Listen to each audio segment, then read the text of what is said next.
자, 그러면 우리가 주식에 투자하긴 해야 되는데 우리가 뭐 막연히 장기 투자를 하지만 그게 너무나 막연한 얘기죠. 근데 우리 주식 투자를 하는 데 있어서 직접 투자하는 방법이 있을 수 있고 간접 투자하는 방법이 있을 수 있습니다. 근데 어떤 방법으로 투자를 해야 될 것이냐를 의사결정하는 기준이 뭐가 돼야 될 것이냐, 저는 이렇게 생각합니다. 재산을 형성하는 데 있어서 내가 취업을 딱 했다 그 순간에 그 사람은 자신이라는 인적 자산이 제일 클 때입니다. 자, 여기서 정의하는 인적 자산이란 뭐냐면은 제가 제 근로소득을 향후에 벌어들일 모든 돈을 현재 가치로 다 더한 걸 의미합니다. 결국 내가 갓 취업했을 때가 나라는 내가 향후에 벌어들일 돈을 가장 많이 내 몸에 보유하고 있을 때죠. 그래서 내가 재테크를 한다는 건요, 저를 빼고는 하면 안 됩니다. 두 가지가 고려돼요. 그래서 내가 내 재산을 쌓아나가는 과정은 뭐냐면 내가 번 돈을 저축하고 불려서 쌓아나가는 겁니다. 그렇죠? 그러므로 내 재테크 전략은 나라는 자신의 재산부터 고려해가지고 계획을 짜야 됩니다. 가령 이런 겁니다.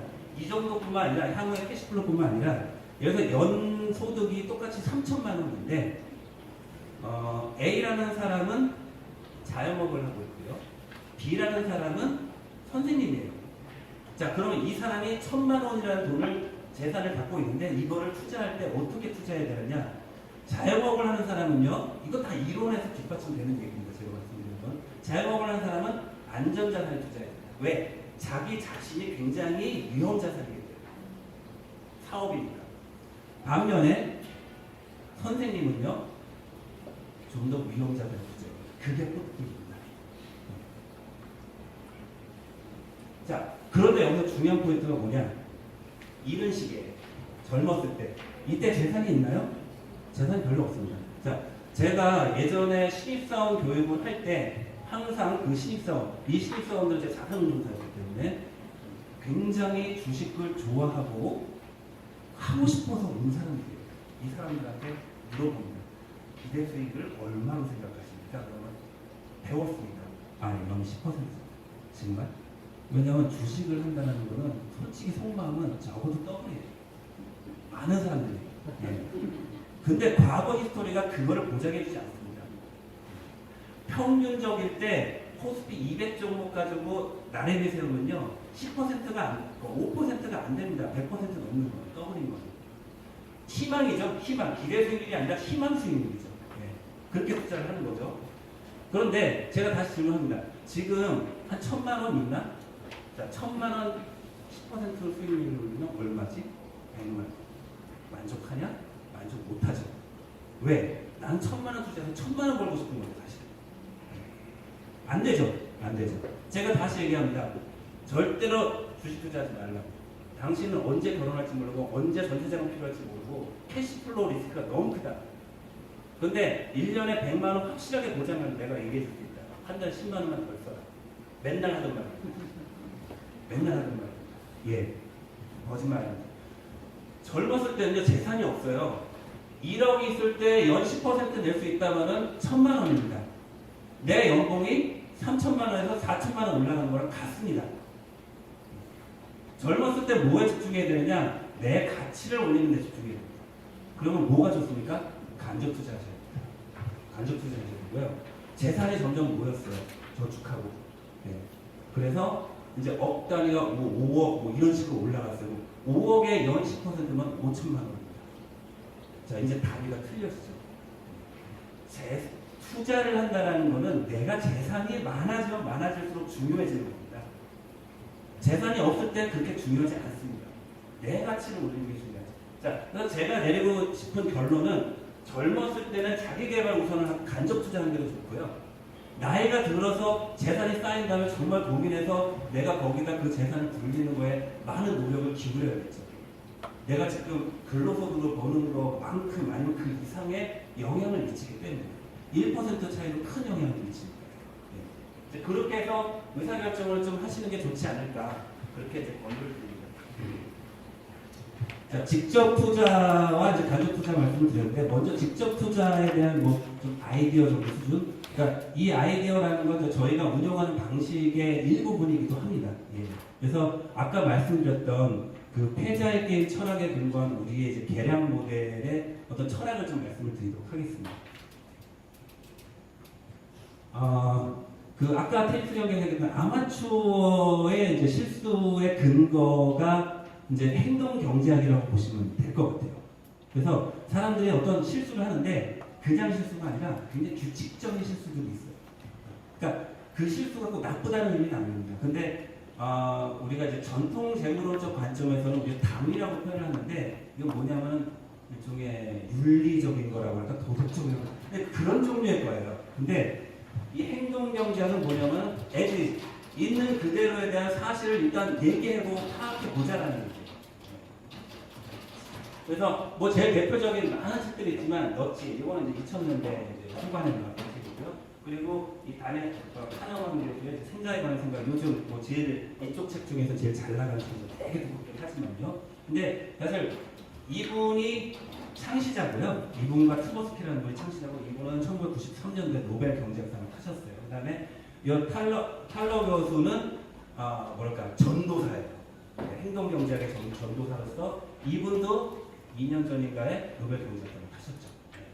굉장히 그런데 제가 처음에 제가 입사를 해서 한 1년 지나서 이 논문을 접하고 이게 이제 그 카나원과 트버스키 교수가 1979년도에 이게 행동 경제학의 시조의 연구입니다. 근데 이게 엄청난 거예요.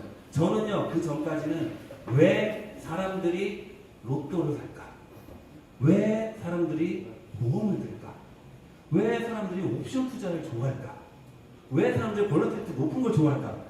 해석이 안 되는 거예요. 왜냐하면은 전통 경제학 이론에서는 리스크 어버트라고 해가지고 위험 회피적이라고 했거든요.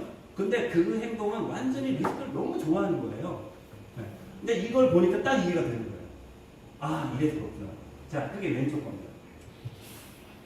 원래 경제학에서는 여기가 부예요, 부. 내 재산.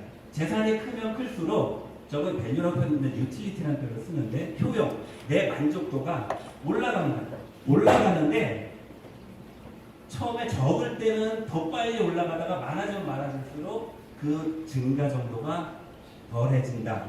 한계 효용 감소 뭐 이렇게 해가지고 여기가 요 1,3분면만 해당하는 게 기존의 그 효용 함수였어요. 근데 이분들이 연구를 해서 보니까 저게 아니고 이렇더라 실제로는. 자, 이건 뭐냐면은 부가 아니라 어떤 한 투자 대상 여러분들께서 하나는 뭐 삼성전자를 가지고 하나는 현대차를 샀다고 쳐요. 하나는 10% 수익이 나고 하나는 10% 손실이 났어요. 그러면요 이 두 개가 포트폴리오잖아요. 그러니까 아까 제가 말씀드렸던 윤리적인 도덕적인 그런 방향으로는 이 두 개를 한꺼번에 해서 생각을 했는데 실제로 그렇게 생각 안 한다는 거예요. 10% 수익 난 거는 뭐 난 거고 10% 손실 난 거는 미치겠네. 그게 사람이라는 거죠. 그런데 어떤 식이냐? 이익 난 거는 이익이 더 나도 한계적으로 이렇게 좋은데 손실 난 거는 그 손실의 아픔이 너무 크다. 너무 커. 그래서 언제 행복을 느끼느냐? 원금 회복하는 거예요. 엄청난 행복을 느끼기 때문에 이 함수는요 우리가 알고 있던 위험을 회피하는 사람의 모습의 함수예요. 그런데 이건 반대로 이렇게 꺾여 있잖아요. 내가 조금만 벌어도 이게 급격하게 올라가고 원금에 가까워지면 확 급격하게 올라가죠. 그래서 손실이 나면 못 파는 거예요. 난 본전을 찾아야 되겠다. 그리고 그게 이쪽에 보다 이쪽의 크기가 1.5배예요. 그래가지고 이해가 되는 거예요. 이걸 보면서 저는 이해가 됐어요. 왜 사람들이 위험을 추구하는지. 자, 위험 추구하는 사람들이 어떤 사람들이나 조급한 사람들입니다. 재산이 많고요. 마음이 편하신 분들은요. 저런 위험을 택하지 않습니다. 안전하게 해요. 근데 그게 더 돈을 많이 벌어요. 궁극적으로 루저스 게임이거든요. 이 세상이라는 게 안타깝게. 자, 두 번째, 이것도 굉장한 겁니다. 이러니까 노벨상을 타죠. 이건 어떤 거냐면은 원래 전통 경제학에서는요 사람이 합리적이고 이성적이기 때문에 사실 미래의 일들은 다 불확실한 거잖아요. 그러니까 가능성들의 집합이에요. 그러니까 이런 거죠. 내가 주사위를 던졌는데 1, 2, 3, 4, 5, 6이 나올 확률은 다 6분의 1씩 정해져 있는데 예를 들어서 그 문의 크기에 따라서 곱해서 뭐 어떤 뭐 배당을 받는다라고 했을 때 사람들은 이거는 무작위인데도 불구하고 내가 주문을 걸고 최선을 걸고 던진다 주사위를. 그리고 6이 나오길 바랍니다. 그 심정이 있잖아요. 심정. 그 심정을 표현한 거예요. 뭐냐면은 객관적인 확률이 있는데 그 확률에 대해서 사람들이 어떻게 반응하느냐. 이성적이라면은 y x인 이 점선을 따라서 반응을 해야 되는데 그렇게 생각을 해야 되는데 이 x축은 이 프로그램 객관적 확률이고요. y축의 디시전 웨이트라고 하는 거는 이 사람의 주관적인 확률이라고 생각하시면 됩니다. 자, 그러면은 모든 복권은요. 판매 금액의 정확하게 절반이 당첨금으로 지급하게 다 설계되죠. 이게 주택복권이든 뭐 로또든 간에요. 그러면은 기대 수익률 표는 무조건 마이너스 50%입니다. 내가 1,000원짜리 하나 사면요. 내 기대값은 500원이에요. 근데 무슨 많은 사람들이 하고 있잖아요. 왜? 로또 홈페이지에 가면 800만 분의 1이라는 당첨 확률도 공시가 되어 있습니다. 그런데 내가 어저께 돼지꿈을 꿨어요. 만 분의 1이 된 거죠. 자, 내 기대값은 어떤 거냐? 확률 곱하기 페이오프. 내가 받는 당첨 금액이거든요. 확률이 800만 분의 1인데 거의 없어요. 근데 사람은 아주 작은 가능성이 없는 것에서 조금만 가능성이 생기면 그 가능성을 과대평가하는 경향이 있고요.